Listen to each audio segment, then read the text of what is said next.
ये लड़का जिसे आप देख रहे हो वो बहुत ही कमजोर होता है और कोई भी फाइटिंग स्किल जल्दी सीख नहीं पाता। उसके उम्र के सभी बच्चे काफी ज्यादा आगे निकल गए थे। एक दिन बहुत ही खतरनाक स्नेक डीमन अपनी कैद से आजाद हो जाता है और सभी को मारने लगता है। सच में उसे कोई भी नहीं रोक पा रहा था, उस लड़के का मास्टर भी नहीं। लेकिन काफी सालों की ट्रेनिंग के बाद अब वो लड़का मास्टर बन गया था। तो अब देखना है कि जिसे सभी लोग नाकारा समझते थे वो अपनी यूनिक फाइटिंग टेक्निक्स जो कि उसने खुद ही बनाई थी उसका यूज करके स्नेक डीमन को हरा पाता है या नहीं। और हम भी उस लड़की की मदद करेंगे स्नेक डीमन से लड़ने में। यहाँ पर हमें एक लड़का दिखाया जाता है जिसका नाम यिंग मिंग था और वो अपने मास्टर के साथ ट्रेनिंग ले रहा था। यिंग मिंग बहुत टाइम से एक प्रोटेक्शन स्पेल की प्रैक्टिस कर रहा था लेकिन वो उससे हो नहीं रहा था। उसके मास्टर बताते हैं कि इस स्पेल को परफॉर्म करने के लिए यिंग मिंग को उसके बारे में सोचना पड़ेगा जिससे वो बहुत ही ज्यादा प्यार करता है। मास्टर की बातें सुनकर यिंग मिंग अपने स्पेल के प्रैक्टिस में लग जाता है और यहाँ वो काफी सालों की ट्रेनिंग के बाद बड़ा हो जाता है। लेकिन यिंग मिंग अभी तक वो प्रोटेक्शन स्पेल सीख नहीं पाया था और वो कितना भी ट्राई कर ले वो उससे परफॉर्म ही नहीं हो रहा था। यिंग मिंग का मास्टर उसे बताता है कि एक पावरफुल वॉरियर के पास प्रोटेक्शन स्पेल होना ही चाहिए, तभी वो रियल वॉरियर कहलाता है। अब यिंग मिंग अपने मास्टर से प्रोटेक्शन स्पेल के बजाय टेलीपोर्टेशन स्पेल की प्रैक्टिस करने के लिए बोलता है। यहाँ मास्टर को पता था कि यिंग मिंग टेलीपोर्टेशन स्पेल में काफी ज्यादा माहिर है, पर तभी भी वो उसे उसकी प्रैक्टिस कराते रहते हैं। यिंग मिंग के मास्टर के हिसाब से किसी भी बड़े से बड़े डीमन को हराने के लिए सिर्फ टेलीपोर्टेशन स्पेल काफी नहीं है। यिंग मिंग को कैसे भी करके प्रोटेक्शन स्पेल सीखना पड़ेगा। वो दोनों बात ही कर रहे होते हैं तभी उनके प्रोटेक्शन वॉल के बाहर कोई बड़ी चीज आ जाती है और मास्टर समझ जाते हैं कि ये वही बड़ा सा सांप है जो कि आए दिन उन सभी पर हमला करता रहता था। मास्टर यिंग मिंग को बचाने के लिए उसे एक दूसरी जगह पर टेलीपोर्ट कर देते हैं और अपने 3 गार्डियन स्पिरिट को बुलाते हैं जो कि तुरंत वहाँ पर मास्टर की मदद करने आ जाते हैं। उनमें से 2 स्पिरिट उस प्रोटेक्शन वॉल को बचाने के लिए चले जाते हैं और बची हुई एक स्पिरिट मास्टर को प्रोटेक्ट करने के लिए रुक जाती है। लेकिन वो स्पिरिट प्रोटेक्शन वॉल को टूटने से बचा नहीं पाते और सच में जो भी उस प्रोटेक्शन वॉल को तोड़ रहा था ना वो बहुत ही ज्यादा पावरफुल था। यिंग मिंग यहाँ पर बाकी स्टूडेंट को लेके आ जाता है और अब वो बड़ा सा सांप अंदर आ चुका था और उन सभी को देखकर हमला ही करने वाला था। मास्टर अपने स्टूडेंट्स को प्रोटेक्शन स्पेल पढ़ने के लिए कहते हैं ताकि वो सब सांप के वार से बच सके। वो बड़ा सा सांप उन सभी पर हमला कर देता है और अपने मुंह से छोटे छोटे जहरीले डंक फेंकता है। सभी लोगों ने प्रोटेक्शन स्पेल पढ़कर एक कवच बना लिया था लेकिन यिंग मिंग को अभी तक प्रोटेक्शन स्पेल परफॉर्म करना नहीं आया था। मतलब कि यिंग मिंग बहुत ही ज्यादा खतरे में था पर उसे वार होने के बाद भी कुछ नहीं होता और तब पता चलता है कि मास्टर ने यिंग मिंग को खुद ही बचा लिया है लेकिन वो जहरीला डंक मास्टर को लग गया था जिससे कि मास्टर काफी ज्यादा कमजोर हो गए थे। यहाँ पर मास्टर का एक गार्डियन स्पिरिट उस सांप के मुंह में चला जाता है और सभी को बचाने के लिए खुद को सैक्रिफाइस कर देता है जिससे कि वो सांप कंट्रोल नहीं कर पाता और उस प्रोटेक्शन लेयर के बाहर चला जाता है। सही मौका देखकर वो लोग प्रोटेक्शन लेयर को वापस ठीक कर देते हैं और अब वो सांप अंदर नहीं आ पा रहा था। यहाँ पर यिंग मिंग को बहुत ही ज्यादा बुरा लग रहा था क्योंकि उसकी वजह से ही मास्टर के बॉडी में पूरा जहर फैलने लगा था। लेकिन वो यिंग मिंग को उस सांप के बारे में बताते हैं कि लगभग 300 साल पहले ये सांप धरती पर आया था और उसने बहुत ही ज्यादा तबाही मचाना स्टार्ट कर दिया था। तो उस सांप को रोकने के लिए 4 पावरफुल मास्टर आ गए थे जो अपनी पावर्स का यूज करके उस सांप को इंपीरियल सिटी में कैद कर देते हैं और ये सांप इंपीरियल सिटी के रानी के अंदर था जो कि किसी वजह से बाहर निकल गया था। उस सांप को बाहर निकलने की रोकने की जिम्मेदारी उन 4 मास्टर्स के स्टोन गार्डियंस के पास थी लेकिन अभी भी वो पत्थर के ही रूप में थे। तो अब नए 4 मास्टर्स को उन पत्थर के पास जाना पड़ेगा और उन्हें नींद से जगाना पड़ेगा तभी वो उस सांप को वापस कैद कर पाएंगे। यहाँ पर इंपीरियल सिटी की रानी मिया काफी ज्यादा परेशान थी क्योंकि वो स्नेक डीमन आजाद हो चुका है। अब यिंग मिंग मास्टर बन चुका था और वो इंपीरियल सिटी में पहुंच जाता है। यहाँ पर एक आदमी बांसुरी बजाता रहता है और इसका नाम बुइया था जो कि उन्हीं 4 मास्टर्स में से एक था। तभी उसे एक और धुन सुनाई देने लगती है और वो उसके पीछे चला जाता है। यिंग मिंग भी वहाँ पर आ जाता है और वो प्यारी सी धुन एक डीमन बजा रहा था। बुइया को काफी ज्यादा गुस्सा आ रहा था क्योंकि ये धुन सिर्फ मास्टर्स ही बजा सकते थे। वो डीमन अपने मरे हुए फ्रेंड की याद में वो धुन बजा रहा था लेकिन बुइया को तो काफी ज्यादा गुस्सा आ गया था और वो उस डीमन को मारने लगता है। उसके हिसाब से डीमन के पास कोई भी फीलिंग नहीं होती है और वो सिर्फ दूसरों को चोट पहुंचाते हैं। लेकिन यिंग मिंग बुइया को रोक देता है और वो डीमन मौका देखकर वहाँ से भाग जाता है। यिंग मिंग बुइया को समझाता है कि सभी डीमंस बुरे नहीं होते, उनके पास भी दूसरों के लिए फीलिंग्स होती हैं। लेकिन बुइया यिंग मिंग की कुछ भी बात नहीं सुनता और उस पर हमला करना स्टार्ट कर देता है। यहाँ उन दोनों के बीच एक जबरदस्त फाइट होती है जिसमें कि दोनों एक दूसरे को अच्छी टक्कर दे रहे थे। लेकिन यिंग मिंग के पास खुद की एक फाइटिंग टेक्निक थी और वो उसी का यूज करके बुइया को मारता रहता है। जब बुइया को पता चल गया था कि वो यिंग मिंग के सामने टिक नहीं सकता तो वो वहाँ से भाग जाता है। उन दोनों को इस बारे में बिल्कुल नहीं पता था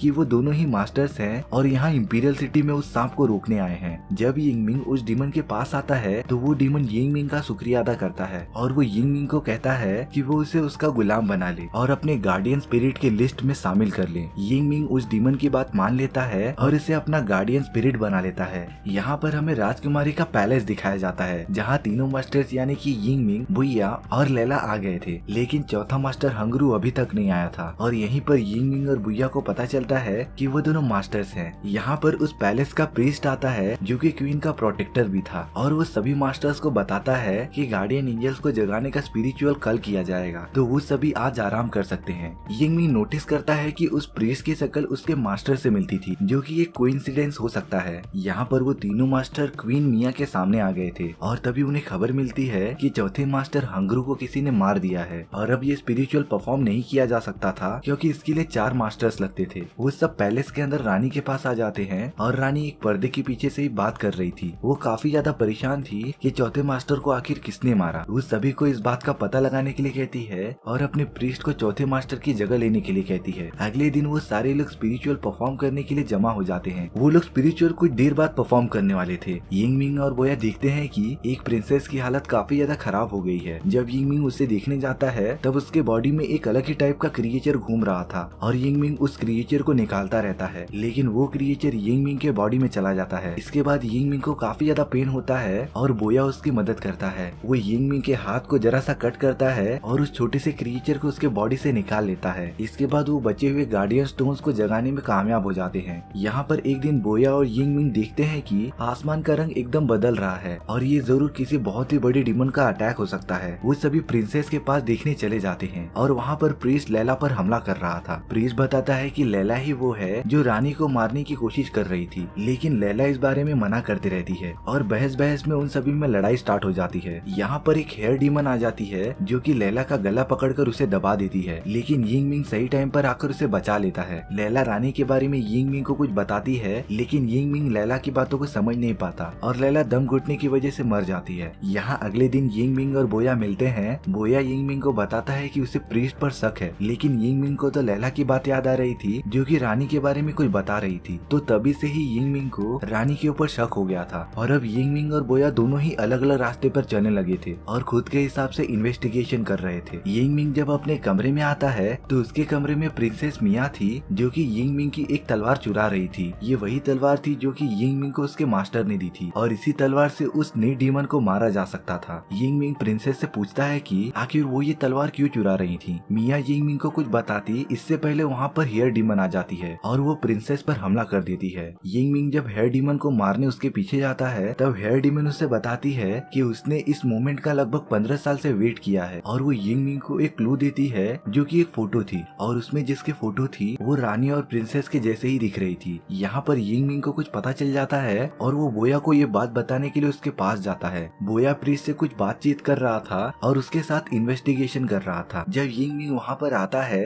तो बोया जमीन पर पड़ा हुआ होता है और प्रीस्ट वहाँ से भाग गया था। इसके बाद बोया और यिंग मिंग महल से बाहर निकल जाते हैं और वो प्रीस्ट और प्रिंसेस को साथ में देखते हैं। यहाँ पर बोया प्रिंसेस और प्रीस्ट से पूछता है कि आखिर उन लोगों ने रानी को धोखा क्यों दिया, पर यिंग मिंग बोया को बताता है कि प्रिंसेस और रानी एक ही हैं और उन्हें जो रानी दिखाई गई थी वो और कोई नहीं एक स्टैचू था जिसे कि वो प्रीस्ट कंट्रोल कर रहा था। यहाँ पर जब उस सांप ने इंपीरियल सिटी पर हमला किया था तो उन चारों मास्टर्स ने मिलकर उस सांप को पकड़ लिया था, लेकिन उस सांप को बचाने के लिए मिया ने उस सांप को अपने बॉडी के अंदर ले लिया था और उस सांप की वजह से मिया इमॉर्टल हो गई थी, यानी कि उसकी एज कभी नहीं बढ़ती थी। और ऐसा करते करते सालों बीत गए थे और मिया को वो सांप अपने बॉडी के अंदर कैद करके रखने के लिए महल के अंदर ही रहना पड़ता था, जिससे कि वो काफी ज्यादा बोर हो गई थी। और जब मिया का मास्टर उससे मिलने आता है तो वो उसे एक गार्डियन स्पिरिट देता है जो कि उसके मास्टर जैसा ही दिखता था और वो और कोई नहीं प्रीस्ट ही था। यहाँ प्रीस्ट और मिया में एक अलग ही टाइप का रिलेशन बन गया था और अब प्रीस्ट भी इमॉर्टल बनना चाहता था, तो मिया उसे मना नहीं कर पाती, तो इसके लिए मिया को वो सांप अपने बॉडी से निकालना होगा और प्रीस्ट के बॉडी में इंसर्ट करना होगा। वो जैसे ही ये करने जाते हैं बोया और यिंग मिंग उसे रोकने के लिए उनके पास जाते हैं, तभी प्रीस्ट उन्हें एक दूसरी जगह पर टेलीपोर्ट कर देता है जिससे कि वो उनके प्रोसेस में दखल अंदाजी ना कर सके। लेकिन यिंग मिंग यहाँ पर खुद टेलीपोर्टेशन स्पेल में माहिर था, तो वो प्रीस्ट के बनाए गए टेलीपोर्टेशन स्पेल से बाहर निकल जाता है। यहाँ पर प्रीस्ट मिया के बॉडी से वो सांप निकालता है और उसे अपने बॉडी के अंदर डाल देता है। उस सांप के निकलने की वजह से मिया मॉर्टल बन गई थी और प्रीस्ट इमॉर्टल बन गया था और उसके बॉडी में काफी ज्यादा पावर आने लगती है। वो एक बहुत बड़े सांप में कन्वर्ट हो जाता है। यिंग मिंग और बोया भी वहाँ पर आ गए थे और वो सांप वहाँ पर पर पूरा तबाही मचाते रहता है। यहाँ पर वो एंजल स्टोन एक्टिवेट हो गए थे और वो अपनी पावर का यूज करके एक शील्ड क्रिएट करते रहते हैं जिससे कि वो सांप सिटी के बाहर ना निकल सके। और अगर उसने ऐसा कर दिया तो वहाँ पे काफी ज्यादा तबाही होने वाली थी। लेकिन यहाँ पे चौथा स्टोन वर्क नहीं होता क्योंकि प्रीस्ट ने उसे एक्टिवेट ही नहीं किया था। और अब यिंगमिंग अपने गार्डियन स्पिरिट्स को बुलाता है जो कि वहाँ पर आ जाते हैं। उनमें से एक गार्डियन यिंगमिंग के सामने एक शील्ड बनाता है जिससे कि उससे कुछ ना हो सके और बाकी गार्डियन उस सांप को रोकने चले जाते हैं जो कि उस सांप से काफी ज्यादा फाइट कर रहे थे। वो दोनों टीम वर्क करके उस सांप को काफी ज्यादा डैमेज दे रहे थे और जब उस सांप को काफी ज्यादा चोट लग जाती है तो प्रीस्ट खुद बाहर निकल जाता है और उन गार्डियन से लड़ने लगता है। प्रीस्ट की पावर इतनी बढ़ गई थी कि वो उन दोनों गार्डियंस को एक ही बार में खत्म कर देता है। लेकिन प्रीस्ट जैसे ही सिटी से बाहर निकलता